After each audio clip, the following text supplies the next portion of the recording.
Hey folks, Farmer Mike here, hanging out in the tavern again. No history lesson today. Just uh, just a few thoughts, I guess. I was reading earlier today that the local rabbi recognized the recent Chicago shooter from trying to enter his synagogue a few months ago, and had to have his armed security remove the man from the premises because he thought something was off. In light of recent events, he made the right decision, obviously.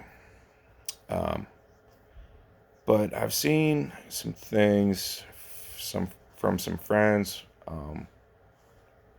that there's a significant portion of people that were born and raised in the United States that don't feel safe here and don't feel that their um, safety is a concern. And in light of the last few years, I understand what they're saying. I get it. Um, the sad part is that when you see a shooting like this, and you have a sitting member of Congress who wants to say that this is a false flag. I'm not going to say her name. She's dumb. She's blonde. She represents a portion of the state of Georgia. You can look it up. Surely by now she's doubled down on it, just like she did. The Jewish space lasers were starting the fires. I mean, come on, Georgia. That's the best you can do. Seriously. But like Trump, she's not the problem, really. She's the symptom. She's what the grassroots is pushing up. The wilder, the better. The crazier, the better. You look at Trump's comments about some years back in Virginia. He said there's good people on both sides. And one of those sides contained wannabe Nazis and wannabe Klansmen. I thought, naively, I thought we were beyond a point where you could be considered a good person and a Klansman, a good person and an anti Semite. I thought we were over that. We're not, obviously. Um, and it really concerns me that we have so many people that don't feel safe in the United States of America in 2022. The problem is we keep looking at, and part of it is we keep comparing American alt-right fascism with German fascism or Japanese fascism. And we were warned a long time ago that when fascism came to the United States, it would not be German fascism, Italian fascism, Japanese fascism. It wasn't going to be that. It was going to be American fascism. And that's where we are. And the downside, the really sad part is the only advice right now that we're getting from the only other opponent, the only opponent really, is vote.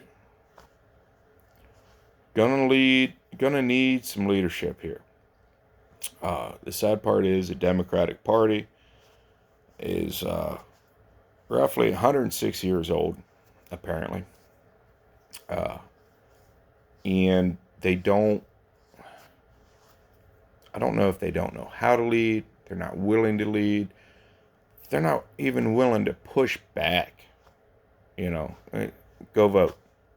I mean, that's a word coming out. And don't get me wrong, voting's very important. Make sure you vote. Let's all agree that we got to do that. But that's not leadership. Telling people to go vote is not leadership. Letting significant portions of the American society, long-term members of American society, feel like they don't have a role and they can't feel safe in this country is a big issue. And it's going to require serious leadership to move forward, especially in light of what we have with the Supreme Court right now, what we have with deadlock in the Senate, so to speak, and representatives running around going, it's a false flag. You can't push back against it's a false flag and they have Jewish space lasers. Come on, man. How about a little bit of confrontation? A little bit of argument? A little bit of what we could refer to in previous generations as American dialogue. We don't have a dialogue. And I'm not willing to have a dialogue with people that believe in Jewish space lasers or false flags or any of that. But what they're doing is they're nibbling away a little bit. And what sounds crazy as hell today is the reality of tomorrow. And we've seen this before. And we've seen this before, but we're seeing it for real right now. And if no one's going to make a stand, then we are going to end up the poem of warning that ends with, there was no one else to stand up. I mean, come on. You guys know it.